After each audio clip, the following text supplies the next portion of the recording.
Your competitors are looking for a way to beat you.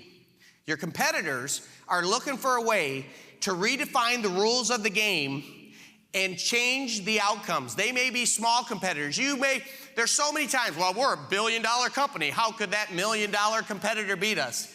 Easy. If you've got to go 15 yards for every first down and they only have to go 5, who do you think's going to win over time? You see, that's why I love free enterprise, because leadership becomes so much more important. Business leadership says not only execute the play, but let's change the rules. Imagine if you can change the rules in business. And I want to go through a little bit more, and I want to end with a story on Sam Walton, because Sam Walton changed the rules of the game in discounting. Now, today we hear Sam Walton and Walmart. We're like, oh, that's a big company. They got this problem. But that's not the Sam Walton I'm talking about. I'm talking about a Sam Walton that invested 95% of his money into the first Walmart, even though he had friends and family. None of them believed in what he was doing. So it took 95% of his money to start his first Walmart. Nobody believed that he would make it. And yet today, everybody, well, that's the biggest company in the world, blah, blah, blah.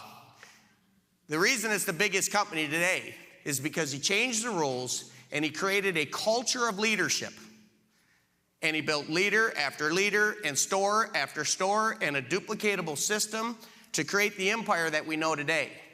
Now, I'm not here to sell Walmart, but I am here to sell the concept that if you're willing to do the same type of work, first of all, get a big vision for what you want to accomplish and create a duplicatable game, create that culture of leadership, that you can do the same thing.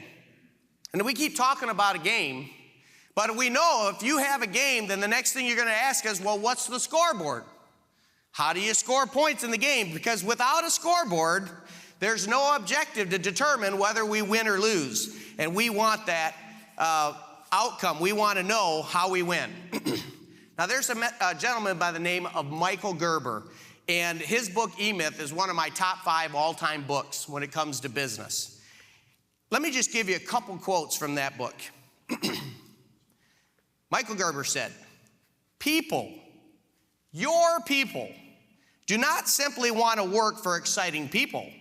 They want to work for people who have created a clearly defined structure for acting in the world, a structure through which they can test themselves and be tested.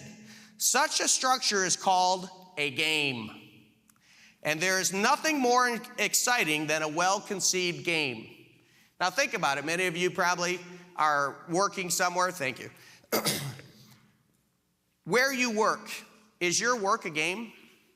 Have they created such a culture that you know how to put points on the game where you work? Now, sadly, the answer most of you would say is, well, no, I got to go in there and I got to do this. And they say, well, we expect you to do your job and do your job. And then they have to discipline you. But can you imagine if it took discipline to get a sports team to do what it needed to do? Like, can you imagine if the coach came out there with a paddle and started whipping the players? There may be a few that wanted to do that. I'm not going to mention names. But that's really not the idea. A good game should be for the love of the game, that you would go and work harder for the game than you ever would for any job. And that's the same principle. Let me say further. Here's what Gerber said. The degree to which your people do what you want is the degree to which they buy into your game. And the degree to which they buy into your game doesn't depend on them, but on how well you communicate the game to them at the outset of your relationship, not after it's begun.